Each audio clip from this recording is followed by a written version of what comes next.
diferentes literaturas. Tenemos el relato también del diluvio. El Enuma Elish habla acerca del diluvio, habla acerca de este diluvio que los dioses estaban enojados porque las personas estaban haciendo mucho ruido. Eso es algo interesante. En el relato del Génesis encontramos de que los seres humanos estaban pecando y estaban en eh, una gran maldad que estaban haciendo los seres humanos. Y entonces Dios decide destruir el mundo.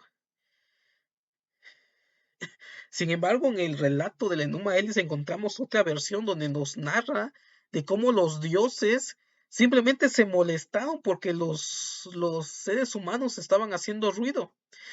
Y tiene una relación un poco, si nos ponemos a pensar y a reflexionar, ¿cómo es posible de que Dios, el creador, tome la decisión de destruir todo? Bueno, los pensamientos de Dios no son nuestros pensamientos, dice Isaías, y así nos lo quitamos fácilmente. Pero realmente era parte de la personalidad de Dios, o simplemente estamos viendo aquí una adaptación del relato del Enuma Elish de cómo los dioses entraban en conflicto con los seres humanos, creaban y destruían sin ninguna razón objetiva o razonable. Después de que los dioses destruyeron lo que es la civilización humana, después los recompensa. Les enseñan la agricultura, les enseñan la ganadería y les enseñan a construir. Entonces vemos cómo esas culturas interpretaban esto. Y ahora aquí vamos a entrar en un dilema. ¿Cómo es posible de que diferentes culturas tengan la misma historia de un diluvio? ¿Es histórico? ¿No es histórico? ¿Es mitológico? Yo creo, bueno, desde mi postura yo lo puedo comentar. Hay algunos que afirman de que sí, hubo un diluvio, pero no fue un diluvio universal, fue un diluvio general por las partes más bajas de Mesopotamia, Sumeria. Sin embargo, no podemos negar de que hay estas historias en diferentes pueblos y en diferentes culturas acerca de un diluvio universal. Y tenemos que entender esto desde la mitología. ¿Qué era mito? ¿O qué es mito en la antigüedad? Cuando nosotros, cuando nosotros pensamos en mito, lo primero que pensamos es que es una mentira.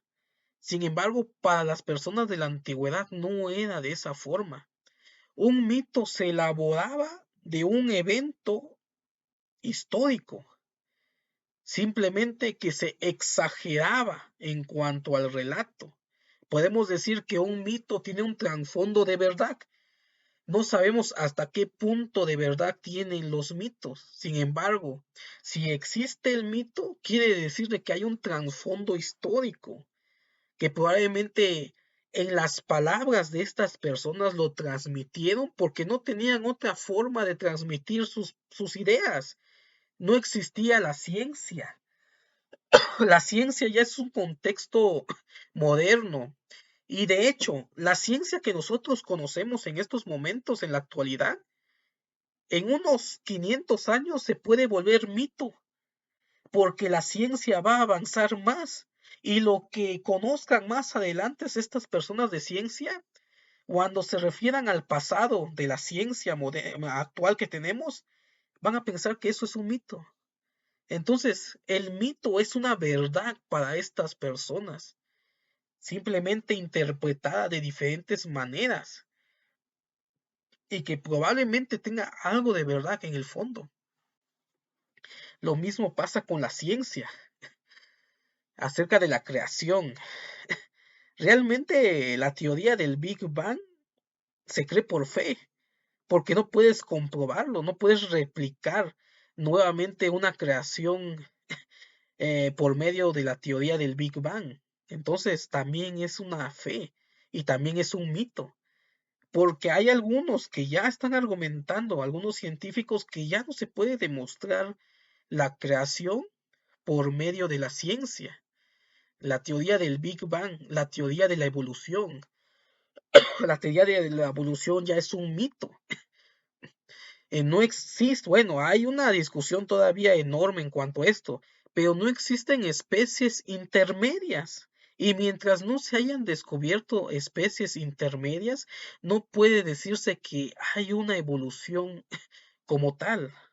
Entonces, todas estas ideas, por ejemplo, la evolución, la teoría de la evolución, la teoría del Big Bang, en unos 100 años o unos 500 años después, cuando la ciencia ya avance, esto ya va a ser considerado como si fuera un mito, porque no era la realidad. De la misma manera, en la antigüedad, estos mitos eran la forma científica para esas personas de explicar algo que ellos desconocían. Entonces, de esa manera se relaciona el mito en la antigüedad. Lo que nosotros conocemos como mito, nosotros lo consideramos como mentira porque no creemos que pudieran haber pasado.